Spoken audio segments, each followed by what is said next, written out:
Bismillahirrahmanirrahim.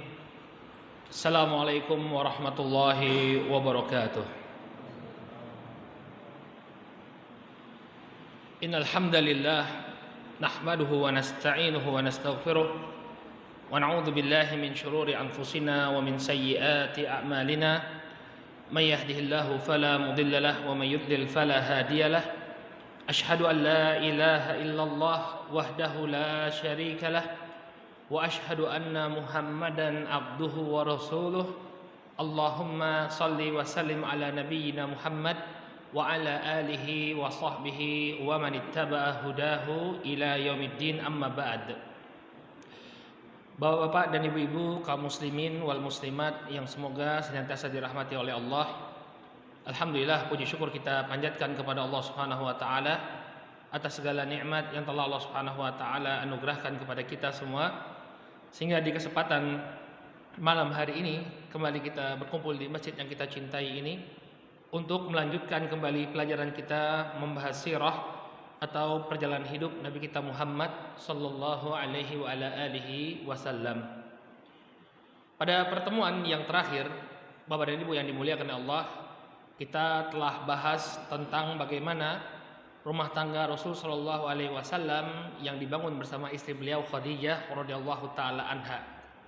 Telah kita ceritakan bagaimana awal mulanya Rasul sallallahu alaihi wasallam bisa menikah dengan Khadijah, dan juga telah kita jelaskan keturunan atau anak dari pernikahan Rasul sallallahu alaihi wasallam dan Khadijah. Telah kita sebutkan beliau sampai memiliki 6 orang anak, 2 orang laki-laki dan 6 orang wanita.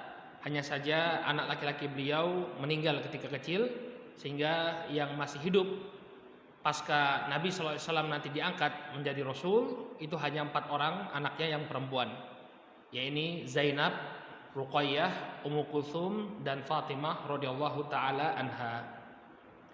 Baik, sekarang kita akan masuk ke dalam pembahasan yang baru, yaitu tentang kisah pembangunan kembali Ka'bah. Jadi sebelum Nabi SAW itu diangkat oleh Allah Subhanahu wa taala menjadi Rasul, beliau sempat terlibat pembangunan kembali Ka'bah. Ya. Para ulama menjelaskan bahwa ada 2 sebab ya kenapa Ka'bah itu dibangun kembali. Jadi Quraisy itu berencana untuk membongkar Ka'bah. Ka'bah itu diratakan dengan tanah, kemudian dibangun kembali ya seperti semula. Ada 2 latar belakangnya. Yang pertama, ya, Ka'bah itu tidak beratap sehingga mudah dimasuki pencuri. Jadi dulu Ka'bah itu ya dijadikan tempat untuk mereka menaruh barang-barang berharga. Tapi karena tidak beratap, maka bisa pencuri masuk ke dalamnya. Kemudian yang kedua, rusak karena banjir. Jadi dulu Ka'bah itu terendam air. Karena posisi Mekah itu pada hakikatnya dia terletak di sebuah lembah, ya, dataran rendah. Ketika terjadi hujan deras, maka sangat rentan terjadi banjir. Kalau tidak didukung oleh sistem drainase yang baik, maka rentan sekali Masjidil Haram itu dilanda banjir. Saya punya beberapa foto, nah ini dia. Ini foto beberapa puluh tahun yang lalu, ya. Yang jelas zaman sudah ada kamera ya, sehingga bisa diambil. Nah ini gambar Ka'bah terendam, tuh banjir, ya banjir berkali-kali. Daerah Masjidil Haram itu dilanda banjir. Nah ketika terjadi banjir ini, ya otomatis bangunan yang terendam, ya dia akan mengalami kropos pada strukturnya, sehingga keadaan Ka'bah ketika itu mengkhawatirkan. Ya, ini bukan zaman Nabi ya, sekali lagi belum ada foto zaman Nabi. Ini zaman sekitar, kalau ini di masa Turki Utsmani, ya, atau setelahnya. Nah ini juga terjadi banjir, ya. Nah, kemudian baru belakangan ini kerajaan Saudi Arabia memperbaiki sistem drainase di sekitar Masjidil Haram, sehingga walaupun hujan deras tapi tidak sampai banjir. Segera disedot ke saluran-saluran pembuangan air. Nah ini kira-kira ilustrasi Ka'bah zaman dahulu. Jadi nggak ada atapnya. Jadi orang bisa naik ke atas kemudian mengambil pembendaharaan harta yang ada di dalam Ka'bah. Ya. Nah ini latar belakang kenapa Ka'bah itu dibangun kembali oleh orang-orang Quraisy. Ya. Nah ketika itu usia Nabi SAW baru 35 tahun. Jadi kira-kira 5 tahun menjelang beliau diangkat menjadi Nabi. 5 tahun sebelum beliau diangkat menjadi Nabi. Nah setelah bermusyawarah, para pembesar Quraisy ini bermusyawarah, mereka bersepakat kita harus bangun kembali ini Ka'bah. Kalau enggak Ka'bah ini akan hancur, strukturnya melemah. Ya mereka sepakat. Tapi Bapak dan Ibu yang dimuliakan Allah, ketika ingin menghancurkan Ka'bah, enggak ada orang yang berani. Khawatir kualat, ya. Khawatir mereka terjadi sesuatu kalau Ka'bah itu dihancurkan dengan tangan mereka. Maka kemudian ada salah seorang pembesar Quraisy yang bernama Al-Walid bin Mughirah Al-Makhzumi. Ini bapaknya Khalid ibn Walid. Ya, Al-Walid ibn Mughirah Al-Makhzumi, dia yang kemudian mengambil palu kemudian merobohkan Ka'bah ketika itu, memulai merobohkan Ka'bah. Maka orang Quraisy menunggu, menanti apa yang terjadi pada sosok Al-Walid ibn Mughirah. Apakah dia ditimpa suatu musibah karena merobohkan Ka'bah? Ternyata tidak terjadi sesuatu apapun pada diri Al-Walid ibn Mughirah. Maka kemudian orang-orang Quraisy pun mulai bahu-membahu untuk merobohkan Ka'bah ketika itu. Jadi Ka'bah ini sangat dihormati di sisi mereka ya. Sampai untuk merobohkannya saja mereka takut-takut. Tapi ketika melihat Al-Walid ibn Mughirah tidak terjadi sesuatu apapun pada dirinya, maka mereka pun mulai berani merobohkan Ka'bah sampai kemudian Ka'bah itu hancur rata dengan tanah. Karena memang tujuan mereka adalah untuk memuliakan Ka'bah. Kenapa Ka'bah dihancurkan? Untuk dibangun kembali menjadi lebih baik, menjadi lebih bagus. Maka kemudian orang-orang Quraisy pun selain mereka tadi ya menghancurkan Ka'bah, mereka mengumpulkan dana. Ya, jadi harus urunan gotong royong membangun kembali Ka'bah. Nah, pemuka-pemuka Quraisy ketika itu mempersyaratkan Bapak dan Ibu, tidak boleh ada harta haram yang ikut serta masuk ke dalam harta yang dipergunakan untuk membangun Ka'bah. Jadi luar biasa. Walaupun mereka itu masyarakat jahiliyah Bapak dan Ibu, ada hal-hal yang mereka anggap sakral. Nggak boleh kemudian kemasukan harta haram. Berbeda di masa kita. Terkadang orang sebagian pengadaan Al-Quran dikorupsi, dana haji dikorupsi. Tidak memandang lagi ada hal-hal yang sakral. Ya, jadi bukan hanya semen besi saja yang dikorupsi, dana haji dan pengadaan Al-Quran. Maka dalam permasalahan ini kalah sama masyarakat jahiliyah. Masyarakat jahiliyah ada perkara-perkara yang mereka anggap sakral. Jadi uang-uang yang haram, apa misalnya? Uang riba nggak boleh ikut serta dalam pembangunan Ka'bah. Kemudian upah seorang pelacur nggak boleh ikut serta juga, ditolak. Ketika ditanya ini dana dari mana? Ini upah dari apa? Melacurkan diri, nggak diterima. Ini dari mana? Riba, nggak diterima. Ya. Demikian juga upah perdukunan, dukun menerima upah, kemudian dia ingin berkontribusi untuk membangun kembali Ka'bah, nggak mereka terima. Karena Ka'bah ini suatu hal yang sakral. Mereka tidak ingin uang-uang haram itu ikut serta dalam pembangunan ya Ka'bah tersebut. Kemudian pembangunan Ka'bah ini dipimpin oleh seorang arsitek dari bangsa Romawi yang bernama Bakum. Jadi ada ceritanya. Ya, Ka'bah itu kan dia membutuhkan struktur kayu yang kuat.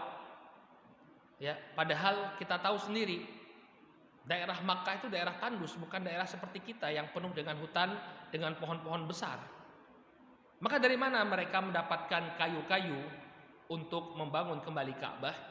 Nah, ini ada ceritanya. Jadi ketika itu ada rombongan dari Romawi. Mereka ini membawa kayu-kayu untuk pergi ke negeri Yaman. Kita ingat kembali ya, waktu zaman Nabi SAW itu Yaman dikuasai oleh orang-orang Nasrani. Ya, komplotannya Abroha. Jadi orang-orang Romawi ini berkeinginan untuk membawa kayu-kayu tersebut untuk bahan pembangunan di Yaman. Namun kemudian kapal mereka karam di pelabuhan Jeddah. Jeddah kalau sekarang Jeddah itu sama Mekah jaraknya cuma 1 jam perjalanan Bapak dan Ibu. Tapi kalau dulu ya mungkin membutuhkan beberapa hari. Kemudian kapal ini karam, termasuk orang-orang Romawinya mereka terpaksa menepi ke Jeddah. Maka orang-orang Quraisy yang ketika itu sudah punya proyek pembangunan kembali Ka'bah, mereka melihat bahwa ini adalah sebuah kesempatan. Akhirnya karena kayu itu pun tidak bisa dibawa, ya kapalnya karam, ya di pinggir kota Jeddah, di tepian kota Jeddah, maka orang-orang Quraisy menawarkan kepada orang-orang Romawi tadi, bagaimana kalau kayunya kami beli dari harta tadi. Akhirnya bersedia karena memang tidak bisa lagi ngapain, tidak bisa lagi dibawa menuju negeri Yaman. Akhirnya dibeli kayu-kayu tersebut. Nah, ketika itu ada seorang arsitek ya berbangsa Romawi namanya Bakum, maka dia pun ikut serta untuk apa? Untuk membangun kembali Ka'bah. Dia yang menjadi arsiteknya. Maka dibangunlah Ka'bah. Dan ketika itu Rasul Shallallahu alaihi wasallam ikut bahu membahu ya dengan orang-orang Quraisy membangun kembali Ka'bah. Bahkan nanti ada kisah yang sangat menarik. Beliau ini berperan menghentikan pertumpahan darah di tengah-tengah orang-orang Quraisy yang berselisih tentang siapa yang paling pantas untuk meletakkan Hajarul Aswad kembali ke tempatnya. Maka Nabi SAW ikut bergotong royong bersama orang-orang Quraisy. Namun kemudian Allah Subhanahu wa taala menakdirkan karena tadi orang-orang Quraisy ini sangat selektif dalam memilih harta untuk membangun kembali Ka'bah, ternyata dananya kurang Bapak dan Ibu. Gak cukup karena selektif tadi. Oleh karena itu pembangunan Ka'bah tidak lagi sempurna sebagaimana yang dibangun oleh siapa? Nabi Ibrahim alaihissalam. Sehingga mereka menyisakan ada 6 hasta.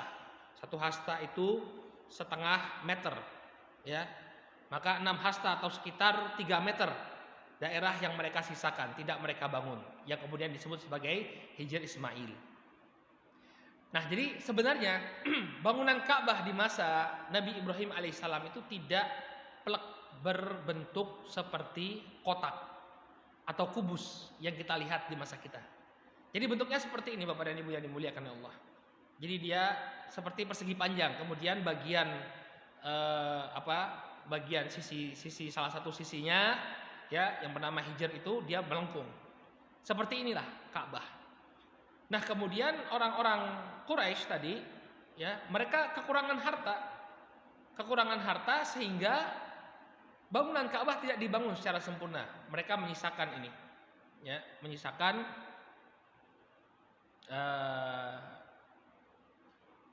daerah sekitar ini. Ya. Kelihatan garis merah ya.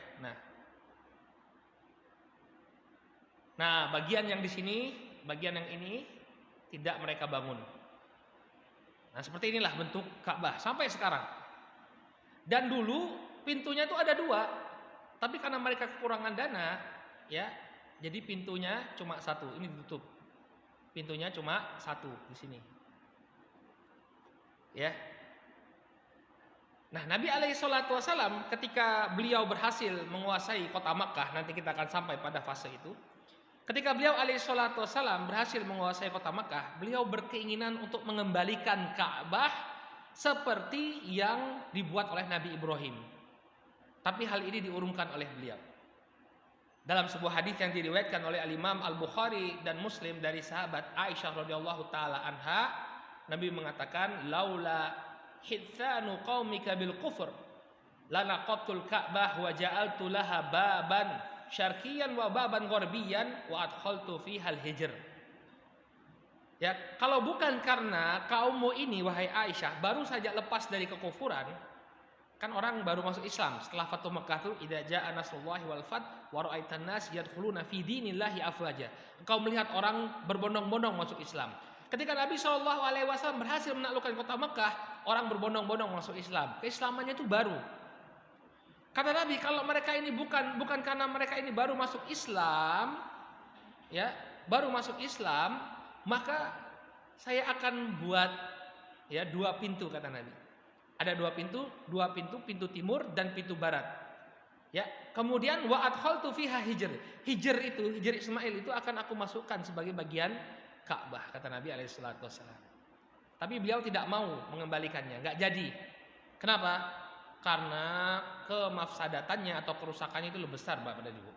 Bayangkan orang-orang Quraisy yang dulunya musyrik, mereka sangat mengagungkan Ka'bah, tiba-tiba ketika Nabi menguasai kota Makkah langsung mengubah, memodifikasi Ka'bah. Bakal terjadi huru-hara, bakal terjadi revolusi. Tapi lihat, ya, Nabi mengajarkan kepada kita untuk selalu mempertimbangkan kemaslahatan dan kemafsadatan. Maka beliau nggak jadi untuk mengembalikan Ka'bah ke posisi awal sebagaimana yang dibangun oleh Nabi Ibrahim alaihissalam. Ya. Nah, nanti di masa kepemimpinan Abdullah bin Zubair ini melaksanakan keinginan Rasulullah. Jadi berapa tahun, bahkan berapa puluh tahun pasca wafatnya Nabi Shallallahu Alaihi Wasallam, naiklah Abdullah bin Zubair menjadi pemimpin kota Makkah. Dia pun kemudian mengubah Ka'bah sebagaimana yang diinginkan oleh Nabi Shallallahu Alaihi Wasallam. Jadi Ka'bah itu sempat kembali ke posisi semula seperti kedudukannya di masa Ibrahim alaihissalam. Namun kemudian ketika Al-Hajjaj Ibnu Yusuf berhasil mengalahkan Abdullah bin Zubair, kemudian Bani Umayyah berhasil menguasai kota Makkah, maka dihancurkan kembali Ka'bah, dibangun kembali seperti sebelum masanya Abdullah bin Zubair. Maka ketika masanya Khalifah Marwan, ada yang mengatakan kepada Khalifah Marwan, wahai Khalifah, ya sesungguhnya yang dilakukan oleh Abdullah bin Zubair itu benar. Dia itu mengembalikan posisi Ka'bah sebagaimana yang diinginkan oleh Nabi Sallallahu Alaihi Wasallam. Maka kemudian mulai bimbang Khalifah Marwan, apakah dia akan mengembalikan Ka'bah seperti posisinya yang dibuat oleh Abdullah bin Zubair atau tidak. Namun kemudian dia putuskan tidak. Ya sudah. Kenapa? Karena saya khawatir nanti saya menjadi contoh yang buruk bagi generasi setelah saya. Akhirnya setiap kali ada raja yang baru, ada khalifah yang baru, Ka'bahnya dihancurkan, bangun baru lagi. Nanti ganti kekuasaan lagi, dirubuhkan lagi. Ya sudah, biarkan seperti itu sampai kepada masa kita. Nah, kita lihat di sini. Inilah Bapak dan Ibu yang semoga dimuliakan Allah, bagian yang dulunya termasuk bagian Ka'bah. Yang ada merahnya ini, Hijr Ismail. Sehingga kalau panjenengan tawaf, ya, mengelilingi Ka'bah, kemudian nyelip antara dinding Ka'bah dan Hijr Ismail, ini tawafnya nggak sah. Kenapa? Karena Hijr Ismail itu termasuk ke dalam Ka'bah. Ya, inilah asal muasalnya kenapa orang tuh nggak boleh tawaf. Tawaf, ya, kok kenapa sih kok ada ruang seperti ini? Ya, kenapa kok kita nggak boleh tidak dihancurkan saja kemudian kita bisa tawaf di sana? Nggak boleh, karena itu sebenarnya bangunan asli Ka'bah. Kenapa tidak dimasukkan? Karena orang-orang Quraisy kekurangan dana. Nah, inilah cerita kembali pembangunan Ka'bah 5 tahun sebelum diutusnya Rasulullah Shallallahu Alaihi Wasallam. Bapak dan Ibu yang dimuliakan oleh Allah Subhanahu Wa Taala, ada sebuah cerita yang menarik ketika orang-orang Quraisy berhasil membangun kembali Ka'bah. Ketika Ka'bah berhasil dibangun, ya, di sana ada Hajarul Aswad. Hajar Aswad ini adalah batu hitam yang dia terletak di dekat pintu Ka'bah. Ya, terletak di sebelah kiri pintu Ka'bah. Nah, Hajar Aswad ini disebutkan dalam sebuah hadis yang diriwayatkan oleh Al-Imam Tirmidzi adalah batu yang diturunkan dari surga. Dan wajib bagi kita untuk mengimaninya, ya. Wajib bagi kita untuk mengimaninya bahwa Hajar Aswad ini adalah batu yang diturunkan dari surga. Kemudian awal diturunkannya itu berwarna putih, lantas karena dosa-dosa manusia dia pun berubah menjadi batu hitam. Ya, inilah asal muasalnya Hajar Aswad. Dan perlu Bapak dan Ibu ketahui bahwa Hajar Aswad itu bukan keseluruhan batu hitam ini, bukan. Hajar Aswad itu batunya kecil-kecil. Ini kalau saya kasih lingkaran. Nah, ini Hajar Aswad. Kalau di layar nggak tahu saya kelihatan nggak? Ada batu-batu kecil yang tertanam di batu yang besar. Nah, ini Hajar Aswad. Batu-batu kecil yang ada di dalam batu besar yang disemenkan di batu yang besar. Jadi kalau mau nyium Hajar Aswad, cium bagian tengahnya. Itu baru nyium Hajar Aswad. Kalau nyium yang bawahnya, atasnya, kirinya, kanannya, ini mungkin nggak kena Hajarul Aswad. Tapi Hajar Aswad adalah batu-batu kecil yang dibenamkan dalam batu yang besar. Dulu dia satu kesatuan, tapi pernah ada kasus orang-orang Syiah mencuri Hajarul Aswad. Orang-orang Syiah mencuri Hajar Aswad, kemudian Hajar Aswad itu jatuh, pecah. Sehingga dia menjadi keping-kepingan kecil. Bahkan katanya pernah dirampas oleh orang-orang Turki Utsmani, lalu dibawa ke istana raja mereka di Istanbul. Jadi Hajar Aswad itu ada pecahannya di Istanbul. Karena mereka pernah berkuasa atas tanah suci. Nah, orang-orang Quraisy mereka berbeda pendapat, ya, bagaimana meletakkan Hajar Aswad ini? Ya, semua kabilah merasa berhak. Oh, kabilah kami yang paling mulia, biar kami yang meletakkan. Oh, jangan macam-macam. Kalau kalian yang meletakkan, ini pedang kami akan bersuara. Ya, sampai mereka kemudian apa? Mereka saling konflik sampai akan terjadi pertumpahan darah ketika itu, Bapak dan Ibu yang dimuliakan oleh Allah Subhanahu wa taala. Kemudian ada salah seorang orang tua di kalangan orang-orang Quraisy yang bernama Abu Umayyah bin Al-Mughirah Al-Makhzumi. Dia membuat suatu keputusan. Ya, wahai orang-orang Quraisy, bagaimana kalau nanti yang kita serahi, kita jadikan sebagai hakim untuk menyelesaikan permasalahan ini adalah orang yang pertama kali masuk ke Masjidil Haram, masuk ke komplek Ka'bah. Dia yang akan kita tunjuk untuk menjadi penengah atas konflik ini. Maka Allah Subhanahu wa taala menakdirkan yang pertama kali memasuki Masjidil Haram ketika itu adalah siapa? Rasulullah sallallahu alaihi wa ala alihi wasallam. Ya. Jadi Nabi sallallahu alaihi wasallam ketika itu belum jadi nabi, ya, masih 35 tahun. Beliau jadi nabi itu usia 40 tahun. Jadi mereka pun bergembira, orang-orang Quraisy itu senang. Ternyata yang pertama kali masuk itu adalah sosok yang sangat dikenal di tengah-tengah mereka. Dikenal dengan akhlak yang baik, dikenal dengan sifat amanah, dikenal dengan kebagusan. Ya, orang yang paling utama di tengah-tengah mereka. Maka mereka pun senang sekali. Ternyata Rasul Shallallahu Alaihi Wasallam yang akhirnya menjadi penengah mereka. Kemudian apa yang terjadi, Bapak dan Ibu yang dimuliakan Allah? Ya, Nabi Shallallahu Alaihi Wasallam memberikan sebuah solusi yang luar biasa, yang tidak terpikirkan sama sekali oleh mereka. Apa yang dilakukan oleh beliau?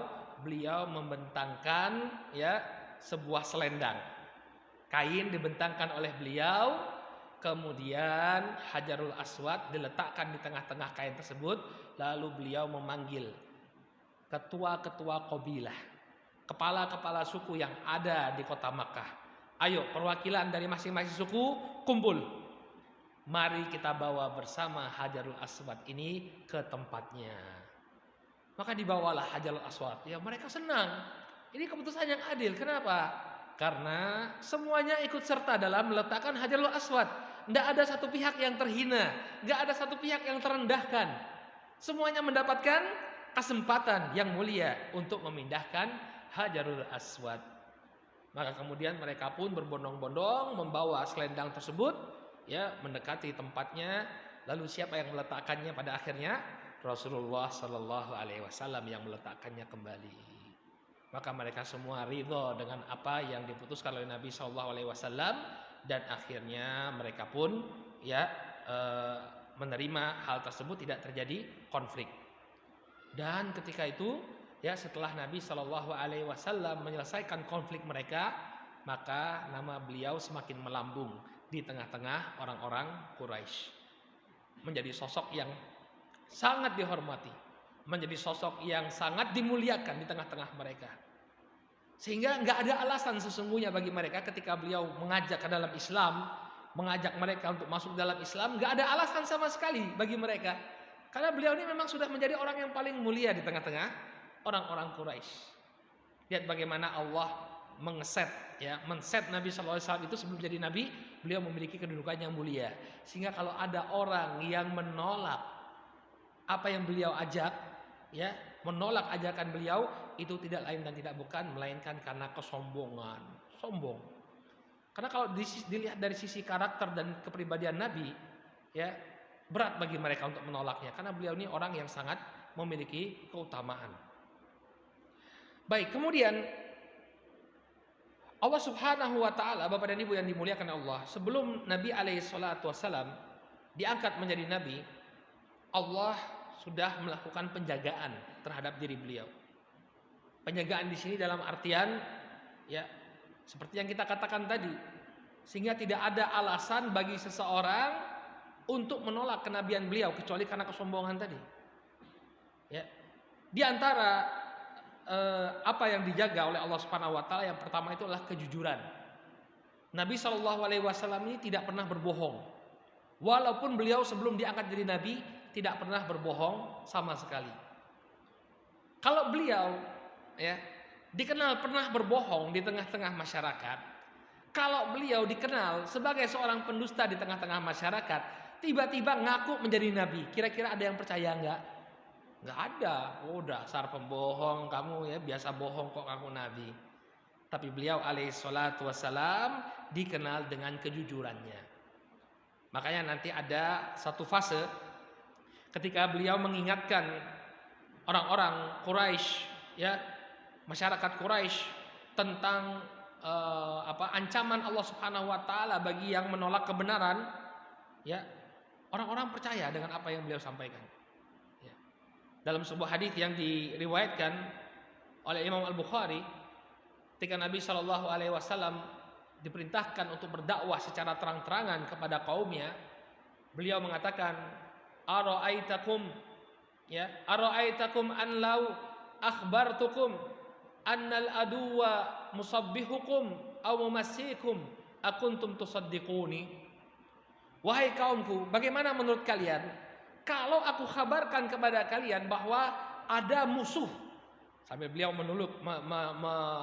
menunjuk ada gunung di belakang beliau, kalau ada musuh di belakang gunung ini yang siap menyerang kalian di waktu pagi atau di waktu petang, apakah kalian akan membenarkanku? Qalu bala.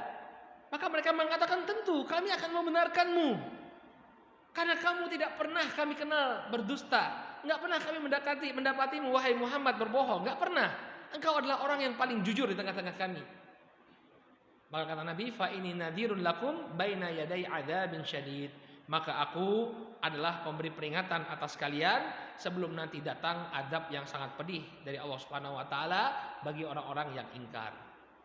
Syahid dari kisah ini, ketika orang-orang Quraisy ditanya, apakah kalian akan membenarkan aku? Maka mereka mengatakan, bala, tentu kami akan membenarkan engkau. Kenapa? Karena Nabi Shallallahu alaihi wasallam tidak pernah berdusta. Makanya seorang dai, ya ini jangan suka bohong. Ya, kalau ingin dakwahnya itu diterima oleh masyarakat, dia harus jadi sosok yang jujur. Kalau bohong, orang nggak bakalan percaya. Paling ngapusi, paling bohongi. Dia harus menjadi sosok yang jujur. Nah, kemudian Nabi Shallallahu alaihi wasallam ini juga dikenal sebagai orang yang sangat berakhlak baik. Beliau tidak pernah memutuskan silaturahim. Beliau selalu berusaha untuk memuliakan tamu. Beliau selalu berusaha untuk membela orang-orang yang lemah. Intinya beliau ini memiliki nama yang sangat baik di kalangan orang-orang Quraisy. Disebutkan oleh Khadijah ketika Nabi Shallallahu alaihi wasallam menerima wahyu. Ya, ketika menerima wahyu kan Nabi itu ketakutan, Bapak dan Ibu. Kemudian dihibur oleh oleh Khadijah radhiyallahu taala anha. Ya. Bagaimana cara Khadijah menghibur Nabi sallallahu alaihi wasallam? Khadijah menyebutkan kebaikan-kebaikan yang biasa dilakukan oleh Nabi alaihi salatu wasallam. Kalla wallahi ma yukhzikallahu abadan. Wahai suamiku, demi Allah, Allah itu tidak akan menghinakan dirimu. Ya. Innaka la tasirur rahim wa tahmilul kal wa taksibul ma'dum wa taqrid dhaif wa tu'inu ala nawaibil haqq. Wahai suamiku, engkau ini adalah sosok yang senang menyambung tali silaturahim. Di Nabi itu sebelum jadi nabi, ya, beliau senantiasa menyambung tali kekerabatan beliau. Wa tahmilul kal, ya, engkau suka membantu orang. Ya, wa taksibul ma'dum, memberikan pertolongan kepada orang-orang yang tidak punya. Wa taqrid dhaif, engkau suka menjamu para tamu. wa tu'inu ala nawaibil haq, dan engkau suka membantu orang untuk memperoleh haknya. Ini karakter Nabi sebelum beliau diangkat oleh Allah Subhanahu wa taala. Sudah dikenal dengan berbagai macam kebaikan. Nah, ini juga menunjukkan kepada kita ya, seorang dai itu ya harus menjadi orang yang pertama kali mengamalkan ilmunya. Masa dia kemudian menganjurkan orang berbuat baik kepada karib kerabat, dia sendiri tidak pernah berbuat baik kepada karib kerabatnya. Menganjurkan orang untuk memberikan pertolongan kepada sesama, dia sendiri nggak pernah nolong sesama. Maka orang-orang akan melihat, wah ini kok cuma ngomong tok. Kalau orang Jawa bilangnya apa? Jarkoni, ya. Ujar neng orang lakoni. Nah, Nabi SAW tidak seperti itu. Beliau sudah dikenal dengan berbagai macam kebaikan. Demikian juga karena misi beliau ini adalah misi tauhid. Misi utama Nabi ini adalah untuk mengajak manusia bertauhid kepada Allah dan meninggalkan kesyirikan. Ya. Allah juga jaga beliau. Jangan sampai ada dalam catatan orang-orang Quraisy Nabi ini pernah melakukan kesyirikan. Jadi Nabi alaihissalam itu, Bapak dan Ibu yang dimuliakan Allah, tidak pernah melakukan kesyirikan sama sekali. Ya, padahal beliau belum diangkat menjadi nabi. Jadi ini termasuk penjagaan dari Allah Subhanahu wa taala kepada beliau. Ya. Ada seorang karib dekatnya, Khadijah, dia pernah mengatakan bahwa dia pernah mendengar percakapan antara Nabi SAW dan Khadijah, di mana Nabi mengatakan kepada Khadijah, "Ai Khadijah, wallahi la a'budu Lata wal Uzza. Wallahi la a'budu abadan." Ya. Wahai Khadijah, ya saya itu nggak pernah nyembah Lata dan Uzza. Ya, selama-lamanya saya nggak pernah beribadah, nggak pernah sama sekali ya beribadah kepada Lata dan Uzza sebagaimana yang dilakukan oleh masyarakat ketika itu. Bahkan menyentuh berhala saja tidak pernah beliau lakukan. Luar biasa kan? Penjagaan dari Allah Subhanahu wa taala kepada beliau alaihi salatu wasalam, beliau tidak pernah menyentuh berhala walaupun hanya sekali saja. Dikisahkan oleh Zaid bin Harithah, ketika itu Zaid bin Harithah berjalan bersama Rasul sallallahu alaihi wasallam, kemudian melewati ya berhala yang bernama Isaf dan Nailah. Masih ingat nggak Bapak dan Ibu siapa Isaf dan Nailah? Dulu pernah kita bahas. Dua orang pemuda-pemudi yang berzina di dalam Ka'bah. Kemudian Allah jadikan sebagai patung, namun kemudian malah jadi sesembahan orang-orang Quraisy. Maka Nabi SAW ketika itu mengatakan kepada Zaid, "La tamassahu." Zaid, jangan disentuh berhalanya. Ya. Kemudian kata Zaid, ya, "La amassannahu anzuru ma yaqul." Saya akan sentuh berhala ini, saya pengen lihat reaksinya Rasulullah sallallahu alaihi wasallam. Ya. Ternyata Zaid ini waktu itu masih kecil kan Zaid. Akhirnya Zaid bin Harithah menyentuh berhala tersebut, maka Nabi sallallahu alaihi wasallam mengatakan, "La tamassahu alam tunha." Jangan pegang. Ya, bukankah kamu sudah saya larang? Kata Rasul sallallahu alaihi wasallam. Ya, kemudian Nabi sallallahu alaihi wasallam mengatakan, "Fawalladzi akramahu anzala alaihi alkitab mastalama sanaman hatta akramahu billadzi akramah wa anzala alaihi alkitab." Kemudian Zaid bin Harithah mengatakan, "Demi Allah, ya, demi Allah yang telah memuliakan beliau, selama beliau ya belum menjadi nabi, beliau tidak pernah menyentuh berhala sedikit pun."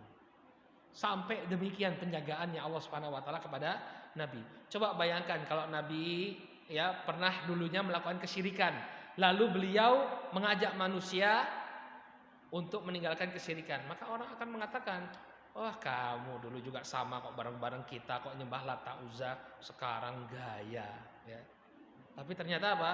Nabi alaihissalatu wassalam tidak pernah untuk apa? Menyentuh berhala, jangankan menyembah, ya, tapi menyentuh saja beliau tidak pernah. Bahkan lebih daripada itu, Bapak dan Ibu yang dimuliakan Allah, aurat beliau pun dijaga. Ya, jadi dulu kebiasaannya orang-orang Quraisy, mereka itu kurang menjaga aurat mereka. Ini terbukti ketika pembangunan Ka'bah. Kembali kita kepada kisah pembangunan Ka'bah. Jadi kan orang dulu itu pakaian yang ada pada mereka itu terbatas. Jadi terkadang mereka cuma pakai sarung saja, nggak punya atasan, nggak punya baju atas. Nah, ketika bekerja membangun Ka'bah, kan namanya bangun Ka'bah itu harus memikul batu. Harus apa? Memikul batu. Kalau batunya ini kalau bahunya tidak dilapisi oleh kain, ngangkut batu, lecet. Maka apa yang dilakukan oleh sebagian orang-orang Quraisy yang cuma punya satu pakaian? Apa yang dilakukan?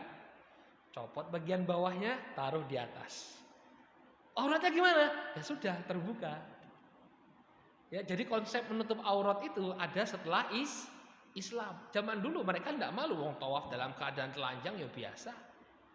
Jadi begitu mereka bajunya sikapkan ke atas untuk mencegah agar apa? Agar batu itu tidak kemudian melukai bahu mereka. Nah, Nabi SAW ketika itu bersama paman beliau yang bernama Abbas. Ya, disebutkan dari Jabir bin Abdullah radhiyallahu anhu dalam Sahih Bukhari dan Muslim. Ya, beliau mengatakan lama buniyatil Ka'batu dhahaba Nabi SAW wa Abbas yanqulanil hijarah. Ketika Ka'bah itu dibangun, Rasulullah SAW bahu membahu dengan paman beliau yang bernama Abbas untuk memindahkan batu. Faqala Abbas lin Nabi SAW, ij'al izaraka ala raqabatik yaqika minal hijarah. Ya, Abbas mengatakan kepada Nabi, itu sarungmu pakai saja, pakai di pundakmu. Biar apa? Biar enggak terluka pundakmu oleh batu. Ya. Fa kharra ilal ard fatamahat aina ila sama thumma afaq. Maka Nabi SAW ketika ingin melakukan saran dari pamannya, beliau pun tersungkur jatuh. Kemudian mata beliau memandang ke atas, thumma afaq, kemudian beliau bangun, faqala izari izari. Ya, ini karena sarungku. Seakan-akan beliau itu tidak diizinkan untuk melakukan hal yang sama dengan orang-orang Quraisy. Lihat. Setiap kali ingin melakukan hal yang sama ya dengan yang dilakukan oleh orang-orang Quraisy, ya, maka beliau terjatuh. Penjagaan Allah. Demikian juga disebutkan ya bahwa Nabi SAW ini juga pernah ingin menghadiri acara pernikahan di masa jahiliyah. Jadi beliau alaihissalam bahkan ini kata para ulama sebelum beliau menikah. Ya. Jadi kebiasaan orang-orang muda kalau ada yang menikah, mungkin ini masih terjadi ya di sebagian tempat di tengah-tengah kita, yang mereka lakukan apa? Mereka pesta pora.